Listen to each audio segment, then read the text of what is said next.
Good afternoon, everyone.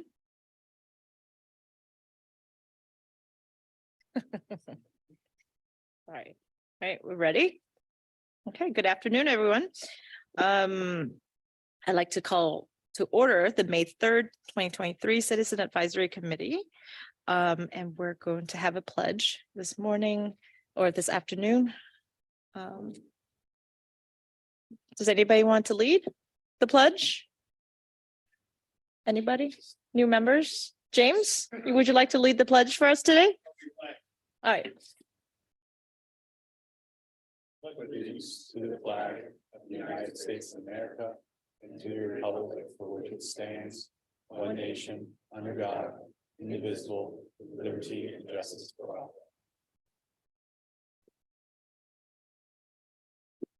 All right, thank you. Please, staff, please, if we could call roll to establish a quorum. At this time, let's see here.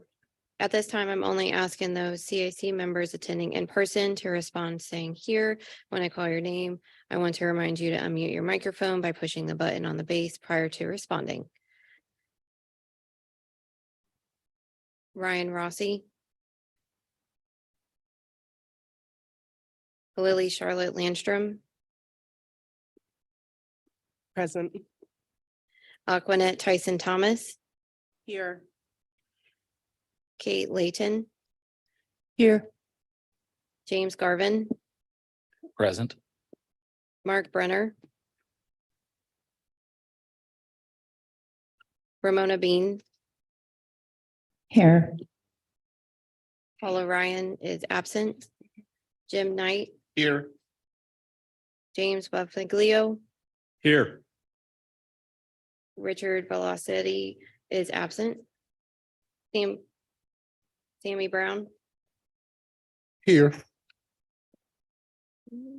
Francisco Gill is absent. Myron Newman. Here.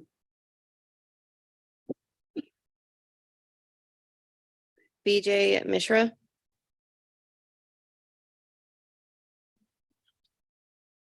Terry Brown. Greg Fagan. Here.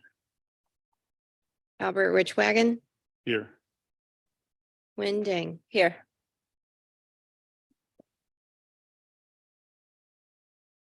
Do we have a quorum?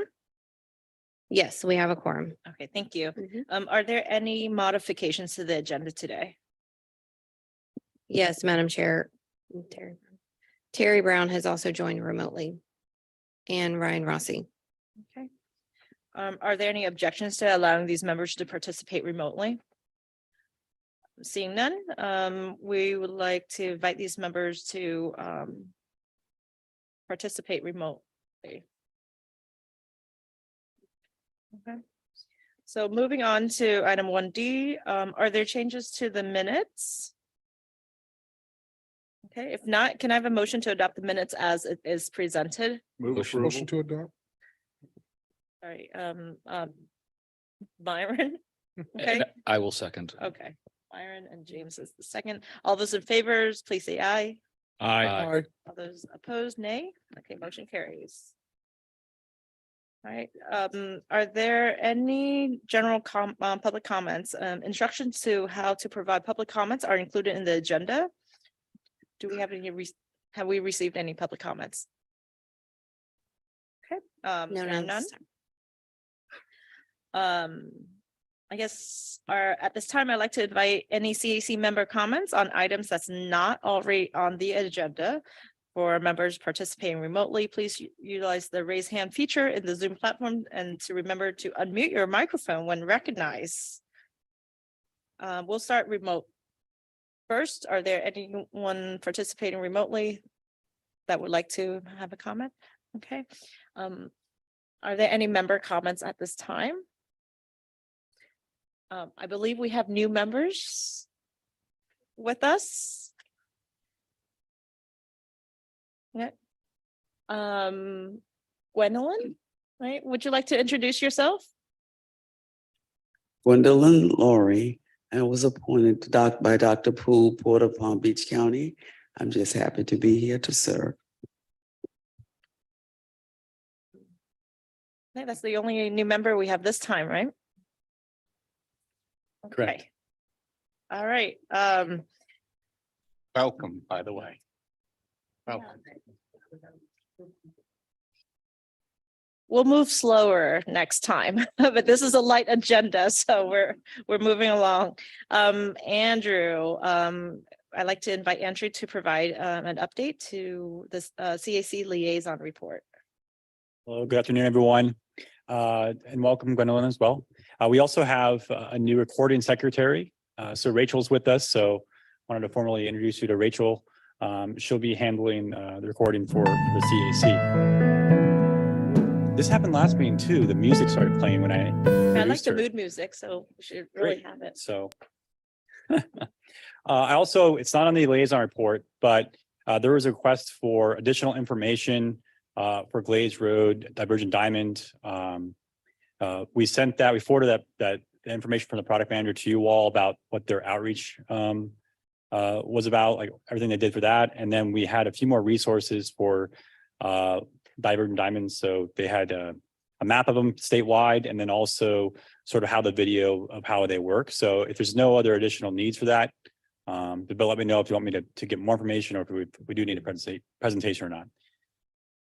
So going through the liaison report, I'm gonna go pretty quickly through these and focus on really some of the ones that are most interest probably to you all at the CAC. The first is National Bike Month. So May is National Bike Month, hosted by the bikely.org. You can find out more information on their website. Today is National Bike Enroll to School Day, May 3rd. And then there's National Ride a Bike Day on May 7th. And then the entire week of May 15th through 21st is Bike to Work Week. So I know a few of our staff are interested in doing for those. Just encourage you all to get out there and bike for National Bike Month. We are hosting a Transportation and Land Use Connection speaker panel. It's going to be this Friday in this room, May 5th at 10 a.m. You can find more information and register for that. It's open to you all at palmbeachtpa.org/TOD panel.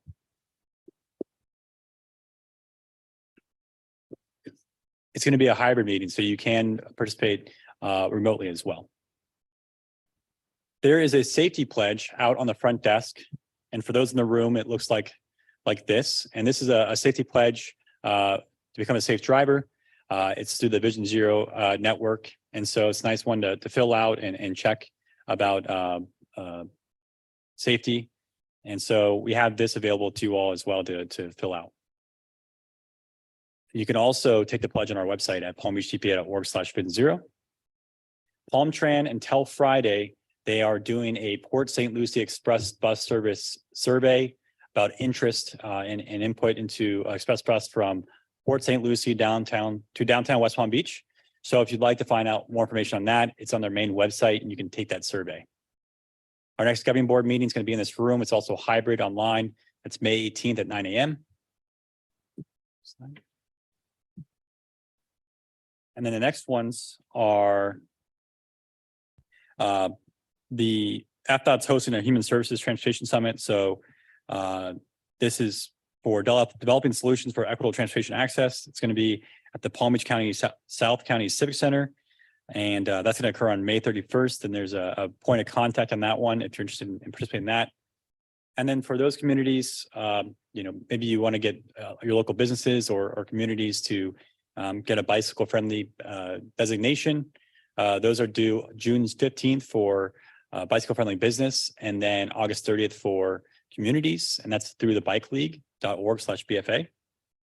And then the next ones are all just series of different funding opportunities for partner agencies. There's ones through the Florida Department of Environmental Protection, and then a bunch of federal discretionary grants available to partners when it comes to charging and fueling infrastructure, safe streets, resiliency, and then there's just some more resources to navigate federal grant opportunities. So that's really all we have for the liaison report. So if there's any questions, I'd be happy to take them. Yeah, thank you. Andrew, I'm interested. I know that there's quite a bit of cities that received the SS4A grants from last cycle for an action plan.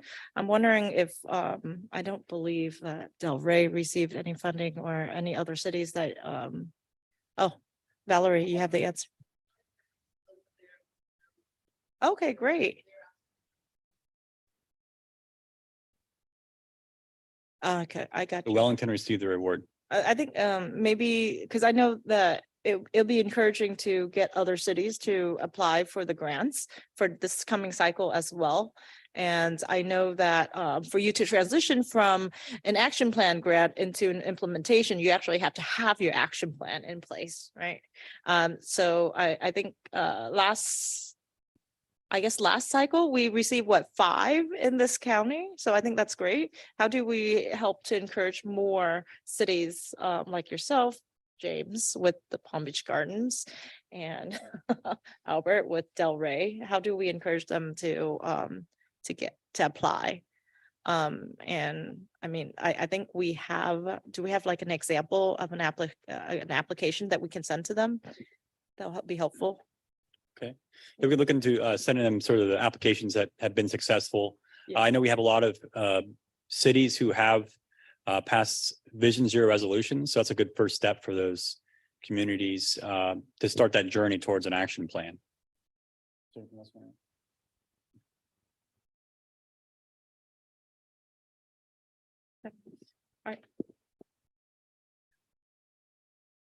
I guess I would just encourage those that are interested to sign up for the Vision Zero Network newsletter, because they just sent a newsletter out today, but they have a lot of tools for leveraging the grants for applying and information webinars as well.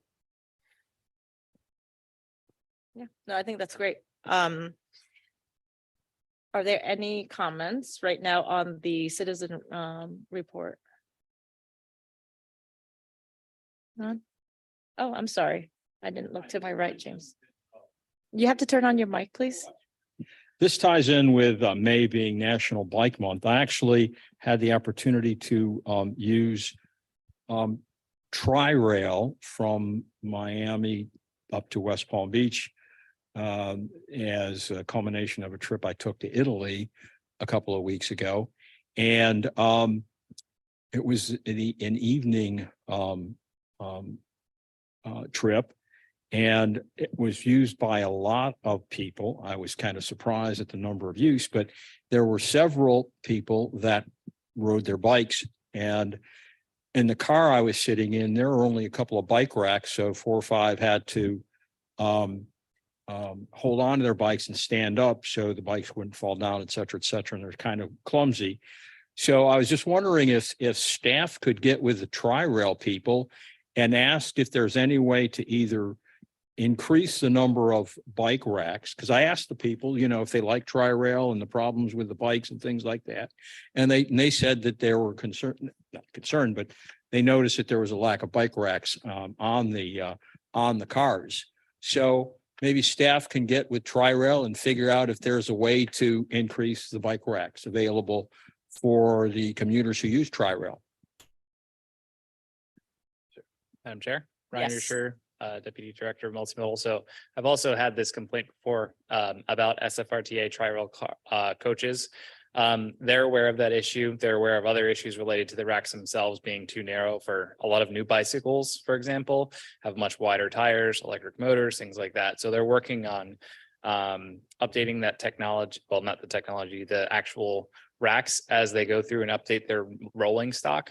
So they are making those adjustments. They can't do it currently to every car because there's some technology that's actually within the platform of the coaches, which prevent them from doing changes because it would mess up the audio in the vehicle itself. So there are some complications with it, but they're aware and they are working on that. So good observation, James. And I'm happy you actually got to ride Tri-Rail. Okay, well, I thought it was actually a very good experience and I enjoyed it. I encourage everybody to use Tri-Rail when they can. Actually started the trip by using the Brightline from West Palm Beach to Miami International Airport to start the trip. And that was, again, a great experience. So I want to compliment Brightline on the service they provide. And I thought the Tri-Rail trip back was also excellent. Right. And Tri-Rail's been doing a really great job at improving their customer service experience, cleaning the trains, making sure that tickets are validated, that type of effort. So kudos to them, and I'll make sure to pass that along. Yeah, I talked to, there was I guess a ticket checker on Tri-Rail, and I talked to him for a few minutes. He's happy with the job. He loves it. He likes how Tri-Rail treats them. I asked him if he spoke with any other employees, and he said the people that he speaks with all agree that Tri-Rail is a great employer. So compliments to Tri-Rail. Okay. All right, thank you. Thank you. Myron. I just wanted to ask a question about the TPA safety pledge. To whom are we pledging? I trust not yet. I assume the self. I trust not the sheriff's office. Yeah, no, you pledge, pledge to yourself, no distracted driving, be alert, be safe around rail crossings, like all that. Thank you. If there are no more comments right now on the citizen liaison report, we're gonna move on to our information item. Actually, no, I'm sorry. Are there any public comments on this item? No, there isn't. So there are no action items. So we have one information item. It is the fiscal year 24 to 28 transportation improvement plan. And for those new members who are not familiar with the transportation improvement plan, essentially this is the work program of all the projects that's coming into this area in the next 5 years. And I'd like to invite Andrew to present on this item. Good afternoon again. Thank you. So, yep, it's a pretty light agenda today. We just have this one major informational item. And, typically if we have a pretty light agenda that's only informational items, sometimes we'll skip the meetings. But this one is, as the chair mentioned, one of our major items. And this is going to be your first reading of it. You'll see this twice. So it's this month. And then it's going to come back for your recommendation in June. And then it's adopted by the governing board later in June. So this is for the Transportation Improvement Program, and this covers the upcoming fiscal years of 2024 to 2028. And our mission here at the TPA to collaboratively plan, prioritize, and fund the transportation system. This is really when we're getting into the funding aspect of our responsibilities here as an agency. And so a little bit more about what is the Transportation Improvement Program.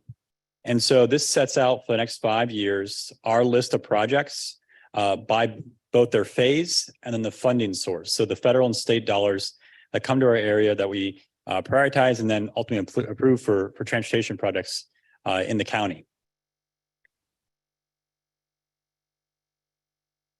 So how do we get to this point of our Transportation Improvement Program? It really starts back with the development of our projects. And so back in winter of 2021, going into spring of 2022, we have multiple competitive grant processes we have at the TPA that we administer. And through those, we identify projects with our locals that they submit, and then they're vetted by TPA staff as well as FDOT. And then those are all put into project scoring based on our long-range transportation plan. And then also around that time, if there's anything else coming out of our long-range transportation plan as projects, we look to see if those are feasible to move into our priority list and into our TIP. So with all that, the state road modifications projects that we have, our local initiatives, which is a grant program, and our transportation alternatives grant program, these are all put into our list of priority projects that you all see, and then the board finally adopts. And this happened in June of 2022. And so that's our full list to FDOT on our priorities for the upcoming 5 years. With that information, they get new cost estimates for the next 5 years. They're looking at cost estimates of projects. They're looking at funding projections, and then they're fitting it into their work program at a statewide level. So it includes the TPA's priorities, also FDOT's needs, and some local needs that involve federal and state funds. And so in December of 2022, this committee and then the board sees a draft of what it's going to look like for that program. And then it's on us to request changes to that document. So any additions, changes, or deletions to that document. And then once that's endorsed, that's what they build their final work program on. And that's what you're seeing today. So we are seeing a point in time of the entire state's work program for our county. And that's what is our Transportation Improvement Program. And as I mentioned, you're seeing the first edition of that today. And then you'll see the final version of it in June.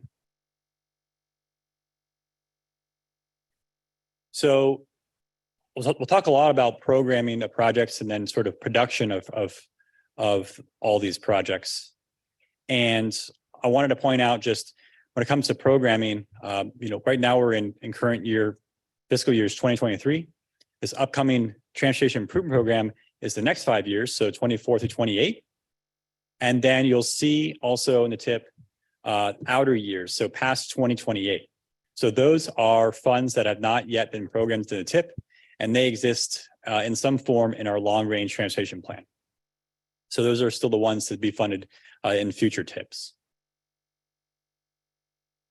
And each project in the transportation improvement program may have various phases, and those phases are spread out over time. So some of the larger scale projects that we have in the county and throughout the state, for example, those ones on I-95, such as an interchange project or a widening. We have Beeline Highway widening. Some of our priorities, such as Atlantic Avenue or State Road 7. Those are projects that originated through a study, and then they go through a design phase. And then many of those require multiple phases for right-of-way, utilities, environmental, and then you finally get into construction. So when you see projects phased in the different fiscal years, this is typically what you might see for our larger scale project. Design happening, and a few years later, right-of-way, a few years later, construction. So it takes multiple years for projects to do this. And you'll see them, various projects throughout different phases in the work program as they move along this production schedule. And then for some of the smaller ones that we have, they may not require a full study. It might just be something that's such as a resurfacing job or a rehab of a bridge. That really just goes straight to design.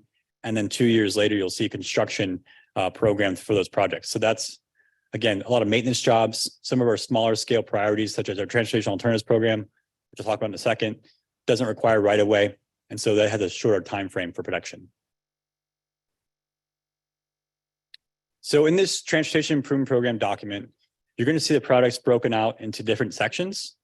That first section, which makes up the executive summary that was in the backup, is our TPA priority products. So this is a replica format of our list of priority projects, their status, and how the funding is programmed in this upcoming transportation improvement program. And it includes our 3 main sections, which are our major products, state road modifications. So those are products on our state roadways. Our local initiatives program, which is a grant application process for our municipalities and county. And then also transportation alternatives, another one of those competitive grant application processes. Then we have a bunch of other priorities from the state. So those are the strategic intermodal system, SIS capacity projects. So you'll see a lot of acronyms referring to as the SIS. So that's just the major roadways that are strategic for the state. So think of I-95, Turnpike, Beeline Highway, US 27, a lot of the major roadways throughout the county and the state. And so there's a section dedicated just for that. And then there's other FDOT and local projects. So this includes some safety projects. It also includes all the county's 5-year road program projects. We put those in there as reference with local funds. So you can see a full range of the projects happening in Palm Beach County. And then we have airports, railroads and seaports near the end of the document. And then the last categories we have are operations and maintenance. So how are we maintaining and operating our system for both the roadways and transit? And then one special note is you'll see a section called major maintenance. And this is an important section for us because it's really maintenance opportunities where we can work with locals on upcoming resurfacing projects or bridge replacement projects and working with FDOT to ensure that local desires for that roadway are being incorporated as they're going out there and doing that maintenance job. So the first section of the document, the executive summary, you'll see tables that summarize all the list of priority projects, and you'll see the year and rank of those priorities, locations, descriptions, and then you'll see the funding broken down for each phase summarized and the costs for the different fiscal years. And then if there's any money still left needed to fund for those projects. So getting into what you're seeing in this version of the upcoming transportation improvement program, around $3.1 billion directly invested into Palm Beach County from federal, state, turnpike, and local funds over the next 5 years. I think there's around another 300 million or so of district-wide operations and maintenance that might also trickle into the county, but directly prioritized in Palm Beach County, $3.1 billion. Majority of that you're going to see on that SIS capacity network, which is again the street intermodal system. So a big bulk of this is the turnpike widenings. So lots of turnpike work coming up in the next few years, all on the turnpike in Palm Beach County. There's lots of I-95 interchange products. They're going to be paid for with federal and state funds. And then moving down to the other sections of our document, you'll see the state road modifications, LITA prioritizations. And then one other note is just when it comes to how products are funded, you'll see the bulk of operations and maintenance is typically moving more towards state funded or locally funded, right? So the maintenance of the facilities are typically more on the locals. So I'm going to go through those main categories of SIS and then our TPA priority projects, just to give you some highlights. Just mention this: turnpike widenings and interchanges, over $1 billion invested in our county over the next 5 years for those roadways, and another $500 million for I-95 interchanges being modified. So big numbers coming in to reconstruct both those main pipelines of our county. And here is just a graphic that illustrates where the phases are for the I-95 projects. So this is just going from north to south, and I'm listing all the ones, all the interchanges that are going to have some type of investment into it in the next 5 years. And I know it's a lot to take in. I'll take a moment to explain it. But you see the fiscal years at the top. So you'll see prior to 2024. So that's ones that are either happening now or have happened in previous years.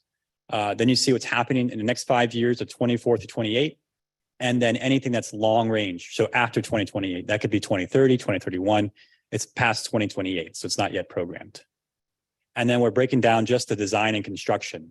So design is at PE, preliminary engineering, in the blue. And then we have construction, CST, in the green. And you can see a lot of projects had a lot of design that's already occurred or is occurring as we speak, and they're going through that. And you can see a lot of construction coming in for a lot of these interchanges in the next few years. Bulk of them being in 26 and 27, looks like, and going into later on. I also noted just a few highlights on the type of interchanges that are going in, and I mentioned those as DDI. So you'll see a few mentioned as DDI, divergent diamond interchanges. That's that new interchange design that just went out at Glades Road. I highlighted those. There's another tight diamond interchange, so something that you're more used to seeing, going to happen at Central Boulevard. That's a new interchange. And then the other ones don't mention anything, but the other ones are typically going to be smaller ramp improvements, auxiliary lanes. But I tried to highlight some of the major ones for you. So here's a very similar chart, but it's for the turnpike projects, again, going from north to south. And a lot of these there's a few interchange products themselves, but most of these are going to be those major widenings to include managed lanes. So starting from the top there, all the ones from the north side of the county, widening up to 8 lanes. Design occurring pretty soon here, next 5 years. And then construction, sporadic throughout the work program, but a lot of them occurring within the next 5 years. So a lot of work going into this. And again, this is close to $1.5 billion in investment total. Okay.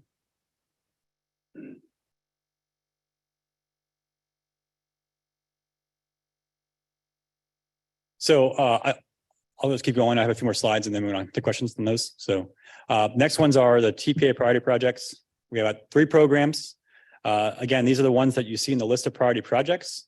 Our first ones are state roads. So these are ones paid for with state gas taxes, all state funding sources are mainly spent for these.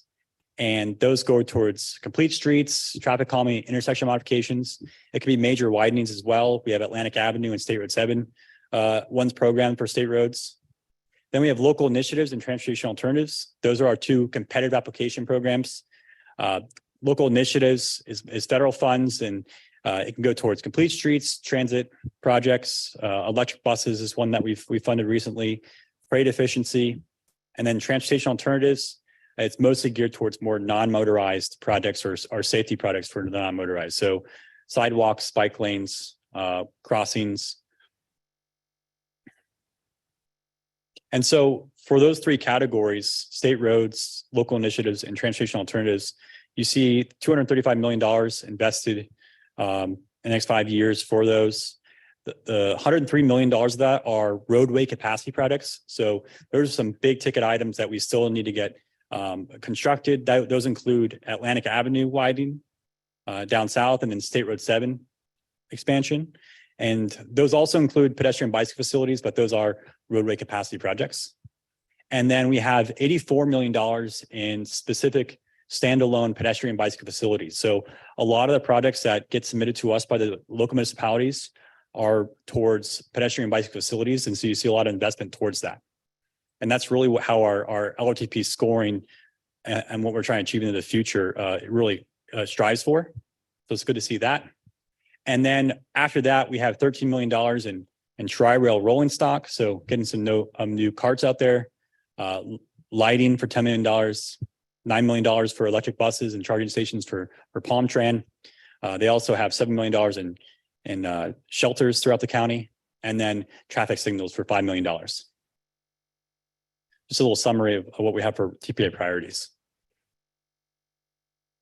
And then a quick highlights from the three programs. The first one, that bigger one, State Road modifications.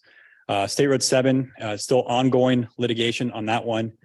Those have, because of that, and if you think back about the programming of the phases that I mentioned in an earlier slide about how long it takes to get these things going. Well, since there's a pending litigation, it really delayed this one, and it's sort of backing up back part of the work program again now, the TIP. And so you see it delayed to fiscal year 28 for that southern piece, and then outside the TIP for the northern piece. And then we had the major Atlantic Avenue projects still on schedule moving forward for construction 24 for that western portion, and then later years for those eastern portions. And then the Okeechobee Boulevard one on our list for state roads, we recently finished the Okeechobee Boulevard enhanced transit corridor study from Wellington Mall on State Road 7 north to Okeechobee Boulevard and all the way down to downtown West Palm Beach.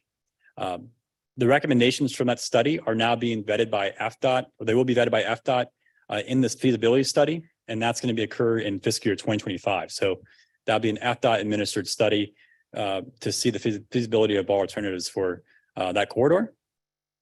And then lastly, I wanted to give an update on is one you'll see later on as well. There's a study that we have in our long range transportation plan for US 27 connector out in the Glades community. And so this would go around the Belle Glade community. It connects US 27 to State Road 715. FDOT's finishing up a first study of that now. And once they're done with that, they'll come and present to all the committees. And they have additional funds in there for some more product development study in fiscal year 27. Local initiatives, just wanted to point out some of the ones upcoming this coming fiscal year. Got one in West Palm Beach, Delray Beach, and then electric buses for Palm Tran. So that'll be the first time that they have electric buses there and Palm Tran programmed. And then products that are prioritized on our list of priority projects, but not yet programmed. We're still working through these, so you won't see them funded in this TIP, but we are working with FDOT and hope to work with these locals to get these funded next round.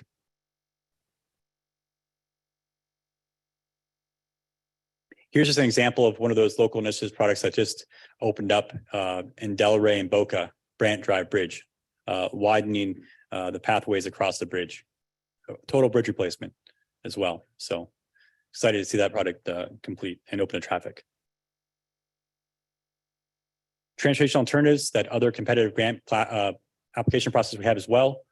We have 4 upcoming products in fiscal year 2024 in West Palm Beach, Boynton Beach, Palm Beach County, in the Westgate CRA area, and then Palm Tran with bus stop accommodations.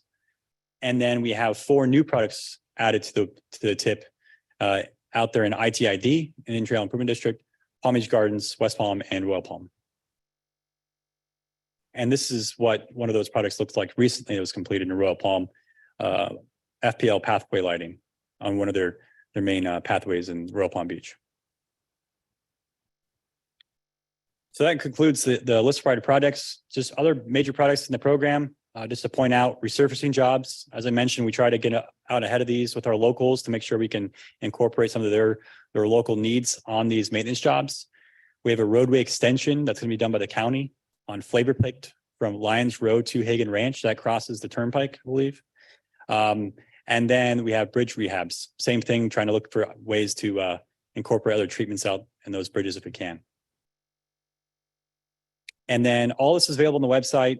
What was in your backup was just that executive summary, but the full document's on there. And then what we find more useful probably for you all and for everyone really is we have a link on there that it goes to a map.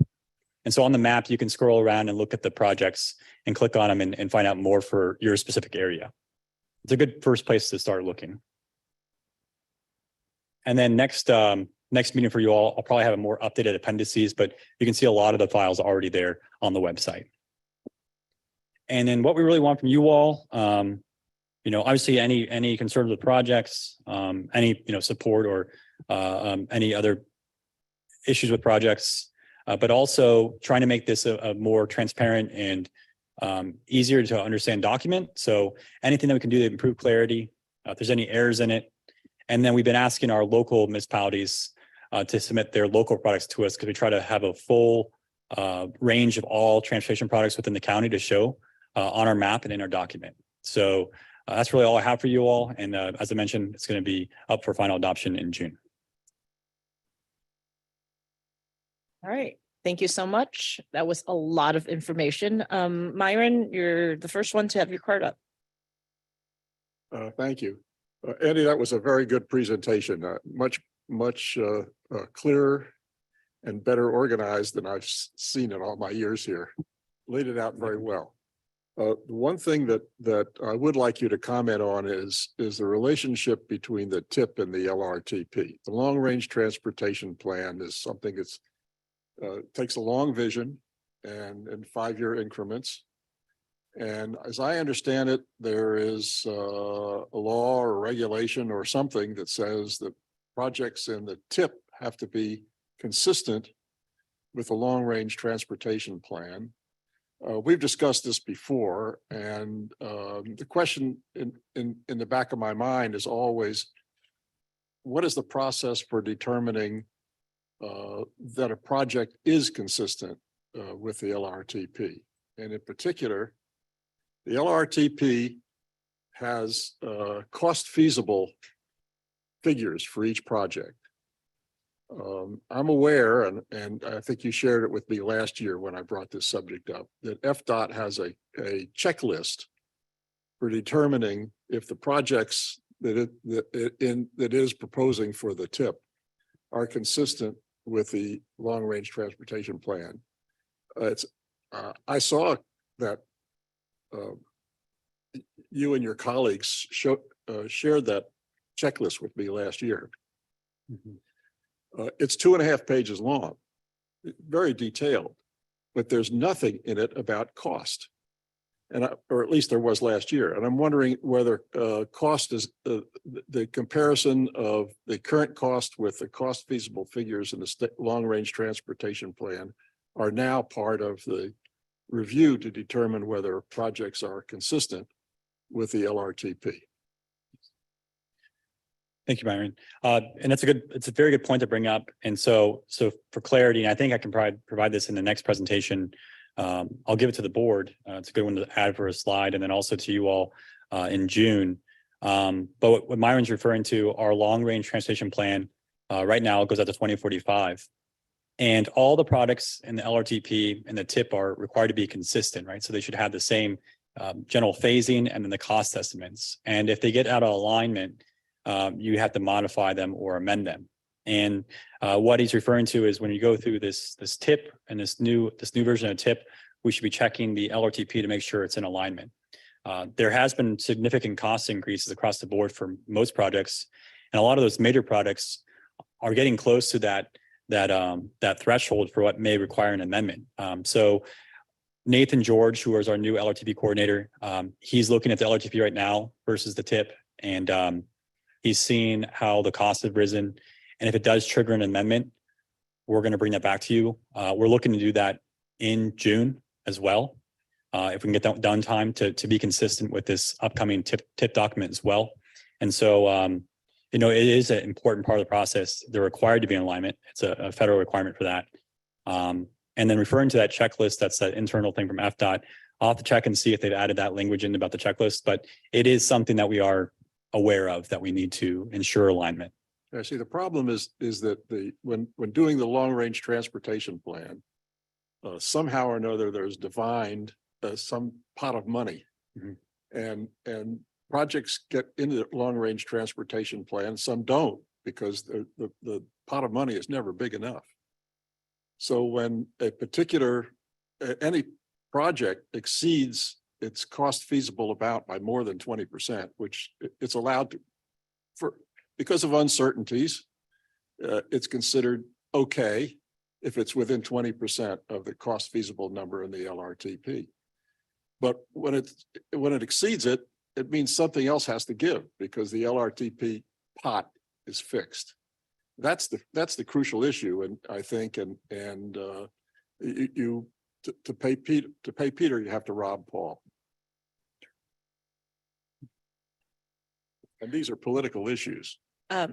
Yes, they are. And I don't think we're going to be able to answer that question today. Of course, Okay. just pointing it out. Good note. Yeah. James, I believe you have the next comment. Thank you. This kind of ties in with Commissioner Uman had to say. You say in 3A that the TIP reflects revenue expectations for the next fiscal years and program projects by phase. But some of the projects that I saw, I thought money had actually been appropriated either by the state or the federal government and were available actually to be spent. So I think it would help us to better understand what actually has been appropriated so we know which projects have money and which projects might not have money. For example, as you know, I'm closely tied to the Boynton Beach Boulevard improvement project because I have property there. And I've been to meetings where I've been told that the funds have been appropriated by the state for the improvement of both the I-95 interchange and to, I guess, just west of my building. And then from that point, it's a separate project to Federal Highway. So it would help, I think, for us to understand which projects actually have been, funds have been appropriated and which is on, and what projects are on the wish list, for hoping we get funds for those projects. Yep, and we can see how we can better provide that clarity in the document. When you look at the document, you'll see the year's program. So anything that's in 24 to 28, that is programmed. So it's, it's intended to be moving forward, appropriated. Anything outside of fiscal year 28 or on our summary sheet, it will say like additional needs. Those are the ones that have not yet been programmed. Well, generally speaking, it was my understanding, for example, that the state budget only budgets for, the fiscal year, one fiscal year from, August 1 to July 30, or whatever that date cutoff is. So, I mean, state funds probably are not going to be available except on a year-to-year basis, for example. I don't know what the federal appropriation process is for committing funds 2, 3, 4 years down the line. But it would be helpful to know which ones have, actually been appropriated and are available to be spent. So we know those projects will go ahead as opposed to, the wish list, I like to call it. Thank you. Thank you. Ramona. Thank you again for the presentation. I just needed a reminder personally on Florida Turnpike. Is it funded also, it's also received state funds and federal funds? Is that correct? Or is there some percentage? The enterprise is all toll revenues now. It's all just from Toll revenues, yep. But I guess that's what I personally don't understand. Does it come through the state budget or is it They're their own separate enterprise from the state. I don't think it goes directly through the state budget. The nuances that I'm not really clear Okay. on. So then they would receive their own toll money and then TPA then secures some federal funding for any of the projects like that we have going on for them. Is that Oh, correct? for the turnpike itself, Mhm. none of the, I'd have to see, but I'm pretty sure none of our priorities are going on the turnpike. None of our prioritized funds are going on the turnpike. That's like its own sort of pot of funding is for the turnpike. So they're, they got bonds and they're paying back bonds and then whatever they generate, they're putting back into the turnpike as it's sort of like its own enterprise. But we aren't, like, they're not using a lot of federal and state dollars to invest back into the turnpike. That $1.3 billion is all turnpike money. Yeah. It's and this is probably, I would say 8 years ago, presentation on ultimately how they're looking to finance, because that's major infrastructure.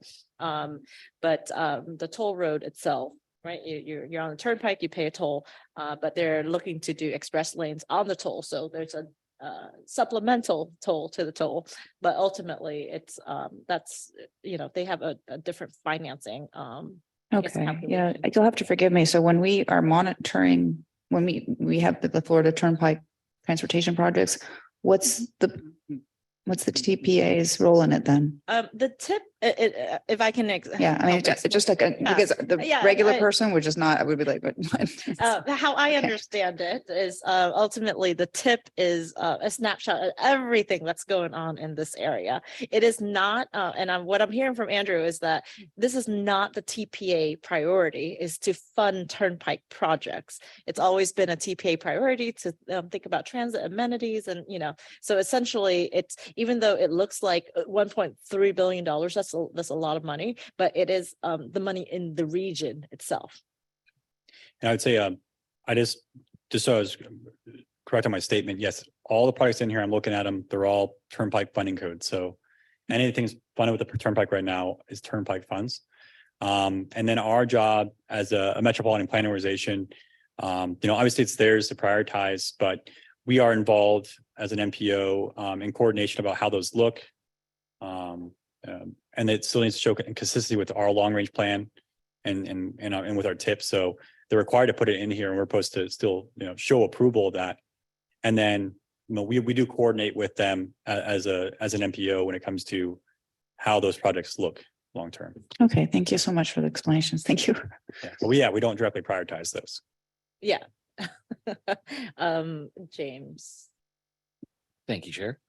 Andrew, real quick question. Just out of pure curiosity, don't need a long, in-depth answer, but is there any projected date of resolution to the SR7 litigation, or is that just gonna be tied up in courts in perpetuity? I know, I don't have the number or the dates off the top of my head, when that's supposed to occur again. I can respond to that. Myron's always, Oh, mine Okay. is very important. Thank Like I said, you. just That's fine. curious about when we might be. Yeah, in fact, at the end of this, I was gonna say a few words about the history of this project. Sure.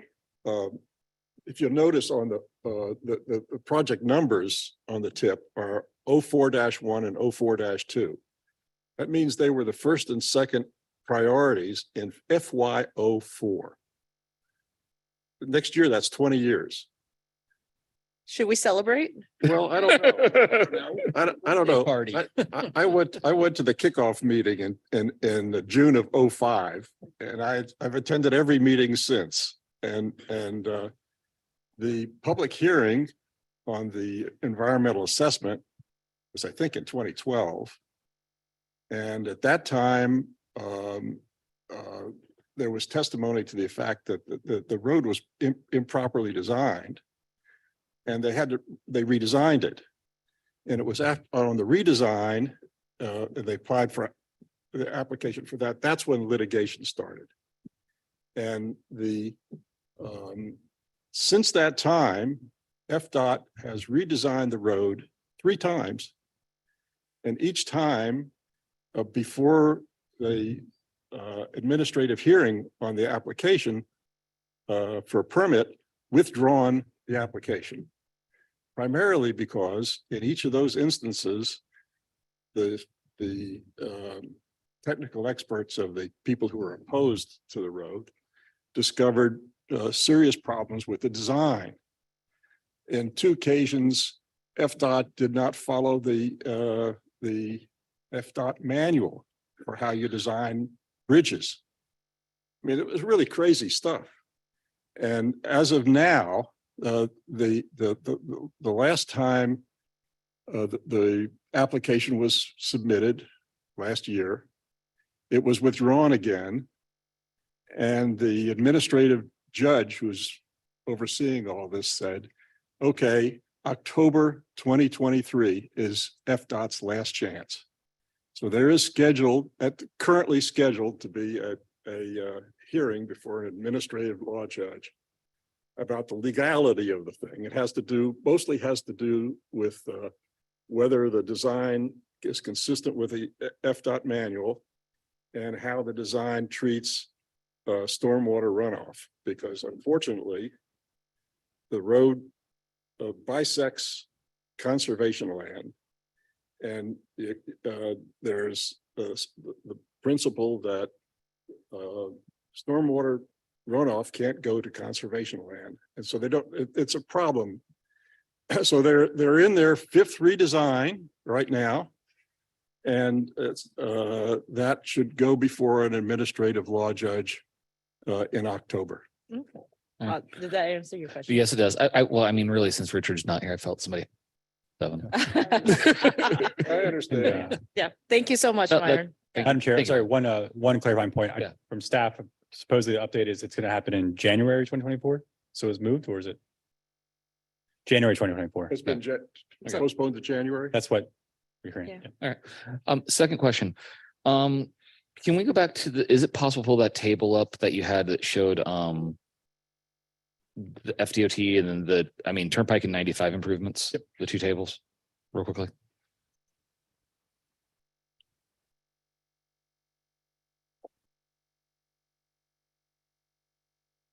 In particular, the 95. Okay.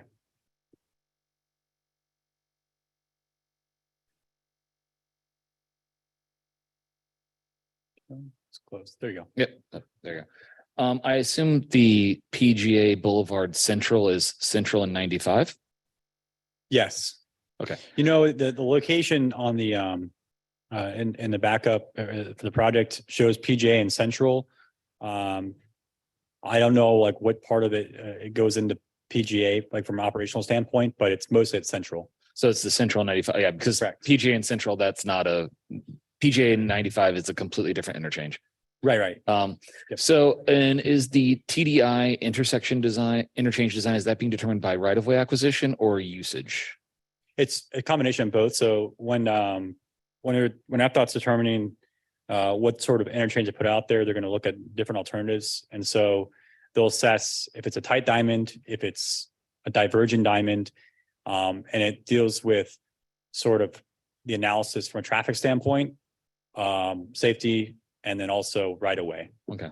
So depending on all those factors, they'll have a cost benefit to all those considerations. Okay.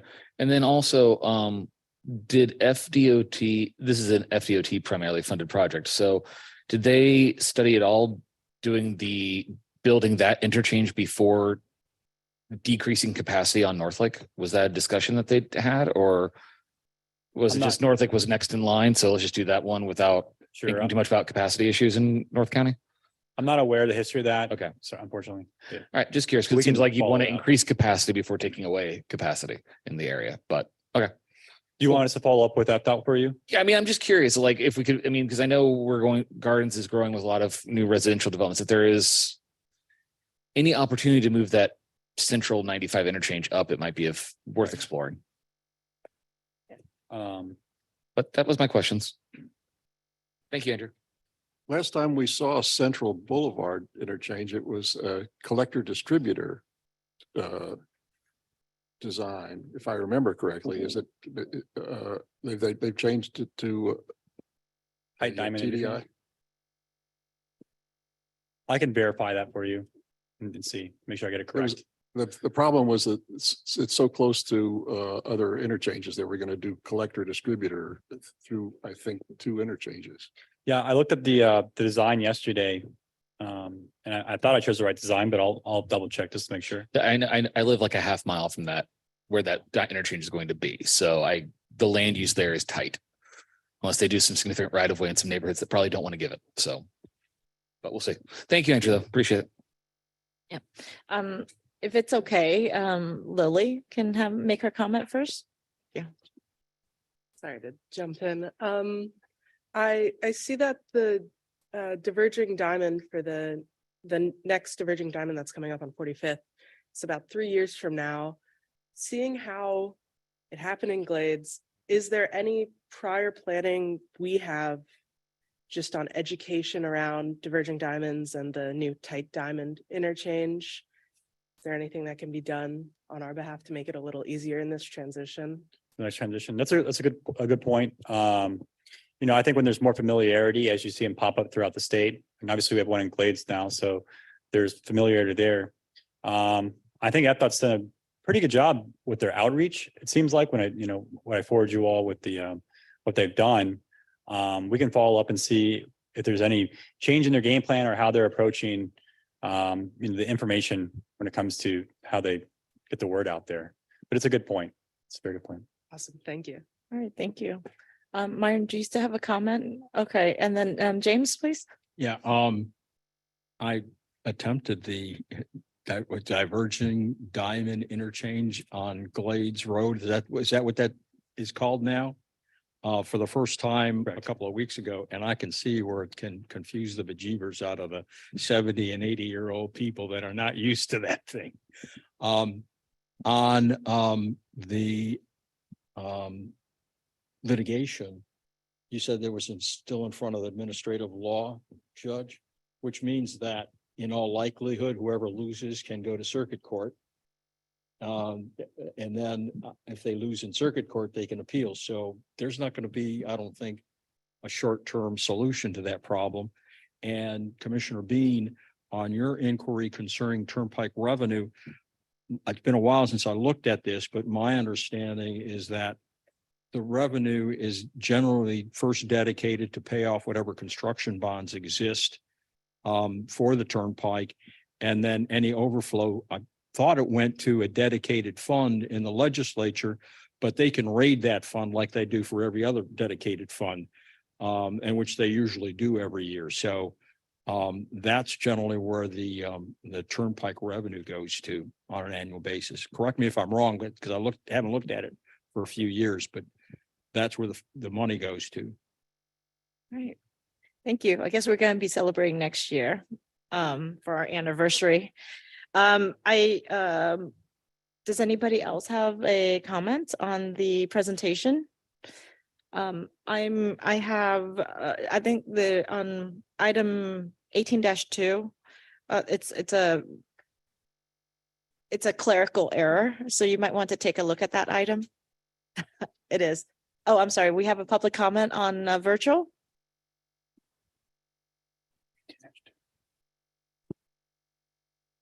Yes, Madam Chair, this is Vijay here, joining you all virtually today. Had a quick question for Andrew. Of the $7 billion that governor just announced, did the Palm Beach County TPA get anything on that set of distribution? There were like few projects that governor's office had pushed for. Did we get any funding? I know SR10, Southwest 10th definitely got a big chunk of money. Did we get anything on that one or not? Good afternoon, Vijay. If you're referring to the statewide additional money that the governor put out, no, I don't think we got any in our area. It was significant investment in a lot of congestion relief projects, so capacity projects throughout the state, but I don't remember us getting any additional, if that's the one you're referring to. Yeah, the moving Florida forward something. Yep. Yep. Okay. No, we didn't get any in our county. I think there might be one in our district up in St. Lucie or it was Broward, but we didn't get any in our county. Did we? Okay. Okay, thank you. All right, thank you. I have one closing comment, if that's okay, on this item. I know that uh, I strongly disagree with how FDOT is funding over $10 million in interchange landscaping, where it should be landscaping for, for people on other project. So I know that as part of FDOT priorities, they prioritize their own projects, right? Like we as an advisory committee don't have an opinion or doesn't get a say on that. But ultimately, I think my opinion is that if you're going to be landscaping, and I've seen how beautiful our interchange is landscaped, but $10 million could go to real infrastructures that we, and even if it's shade trees or it's landscaping, we could benefit from our community, especially those in east of I-95 where there's a lot of pedestrian and bicycle activities itself. Strong opinion. I think that's it for our. Sure, can I ask one last question? Absolutely. I don't know what our next month, we're going to get this thing again for action. And my question is, what actions can we take? Are we still restricted with only approving or disapproving? We can't make recommendations about changes or anything like that? It's a good point, Myron, to bring up. So when you see the document next month, the final document that goes to committees and board for next month is adopted as a whole, meaning we don't line item, strike through, add products that month. So in that essence, if we did have to do that next month at the board, if they somehow took a product out or somehow put one in, we would have to put it on the next agenda as an amendment after that. So the document would be a vote up or down next month. And next month, will you tell us if there've been any changes between this month and next month? Yes. Yep. Correct, I will. Okay, thank you. I believe we are completed with our our information item. Next items are administrative. I don't think there are any presentations. The next meeting is June 7th. So I guess meeting's adjourned at this time.